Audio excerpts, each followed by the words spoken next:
Tudo bem, continuando o estudo da lição número 10, a parte de quarta-feira, falando sobre Deus convivendo no meio do seu povo. Deus desejava habitar visivelmente com o seu povo através do santuário. Ele ia ensinar muitas coisas para o povo, principalmente a questão da salvação em Cristo Jesus. Matar cordeiros, ou seja, era um ritual de expiação.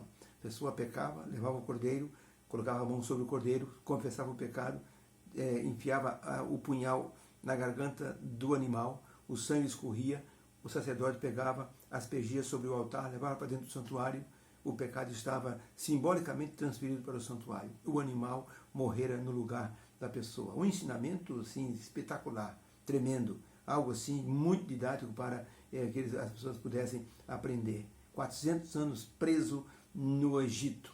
Essas pessoas perderam totalmente a ideia de adoração, de veneração, de santidade ao Senhor. Por isso, agora, era preciso uma forma didática de ensinar o povo. O santuário teria essa forma como ensinar, porque para a salvação da humanidade, as pessoas precisavam crer no Salvador que viria. E foi Jesus, o Cordeiro de Deus, que tirou o pecado do mundo, que trouxe esse elemento mais precioso, que se chama o elemento da adoração visível. Jesus Cristo morrendo pelo ser humano. Um missionário, ele escreveu que num dos grandes templos do Japão, ele ficou impressionado com os adoradores. Eles davam 100 voltas em torno do templo, com uma caixinha de pó, aspergindo aquele pó ali nas paredes do templo. Quando terminava as 100 voltas, o adorador estava completamente fatigado, mas feliz porque acreditava que tinha feito uma adoração ao seu Deus. Outro, dentro de um trem, um missionário encontrou um homem com um pote de manteiga. Onde você vai?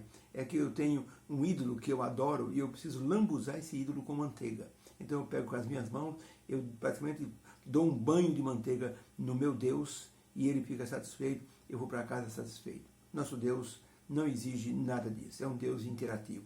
É um Deus que ele age através ele é invisível, mas ao mesmo tempo ele é presente em nosso coração. Por isso que os judeus, os hebreus, tinham no santuário uma veneração muito grande, porque ali a presença divina se manifestava.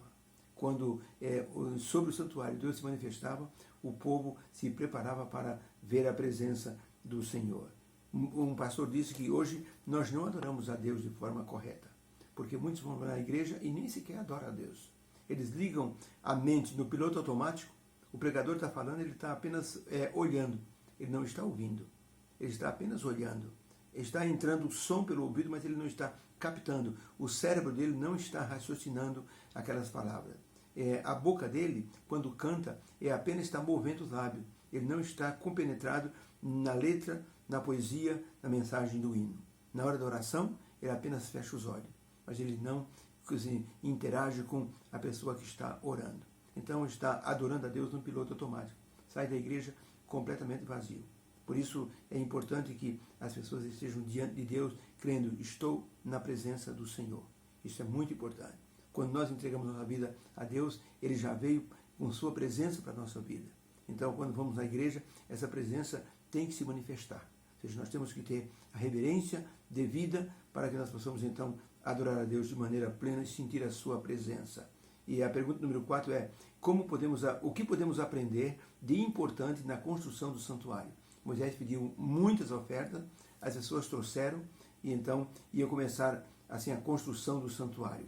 Êxodo capítulo 25, de 1 em diante, diz assim, então, falou o Senhor a Moisés, dizendo, fala aos filhos de Israel que me tragam uma oferta alçada. E esta é a oferta alçada que devereis trazer: ouro, prata, cobre, azul púrpura, carmesim, linho fino e pelos de cabra, e peles de carneiro, tintas de vermelho, e peles de texugos, e madeira de acácia, azeite para a luz, especiarias para o óleo da unção, e especiarias para o incenso, pedras preciosas de ônix, pedras de engaste, para fazer o peitoral da roupa do sacerdote, e me farão um santuário, e habitarei no meio deles, conforme tudo que eu te mostrar como modelo do tabernáculo e para modelo de todos os seus pertences, assim você vai fazer do jeito que eu te mostrar.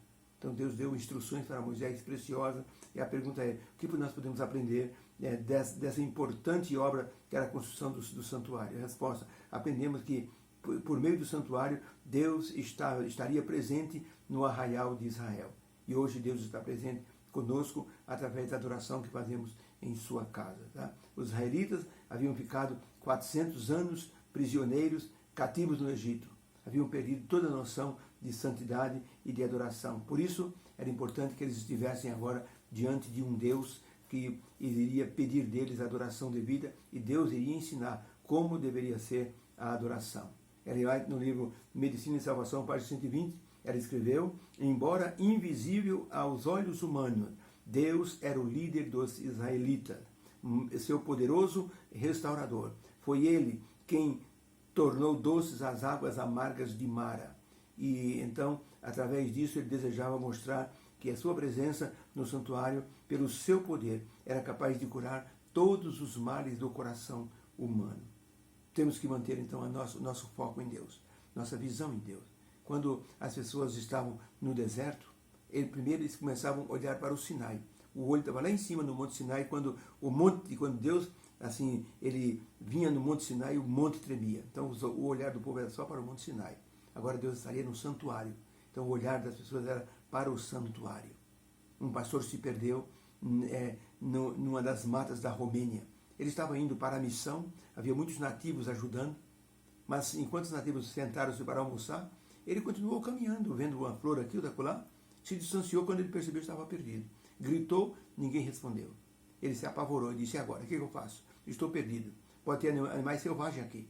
Ele se lembrou de uma instrução no clube dos desbravadores. Quando estiver perdido, suba no lugaral, ponha um lenço e vá rodando, andando em círculo, cada vez maior, mas sempre com o olhar naquele lenço para você não perder a sua referência. O pastor subiu numa árvore alta, amarrou um lenço, começou então a andar em círculo cada vez maior, e o olhar fixo naquele lenço, até que finalmente achou a caravana, e então ele deu graças a Deus. Mas que o salvou foi justamente a instrução de prender o lenço e manter os olhos fixos nele. Temos que olhar para o nosso Deus. Os israelitas passaram a olhar para o santuário quando Deus se manifestava. Hoje Deus se manifesta em nossa vida, e Deus com a sua grandiosidade, Ele está presente em nosso coração. O apóstolo Paulo diz assim: Deus não é homem para que habite em construção humana, mas Deus habita em nosso coração. É o templo do Espírito Santo. Que o Senhor nos abençoe. Possamos ter a presença de Deus em nossa vida, como os israelitas tinham visivelmente a presença de Deus no santuário. Deus nos abençoe.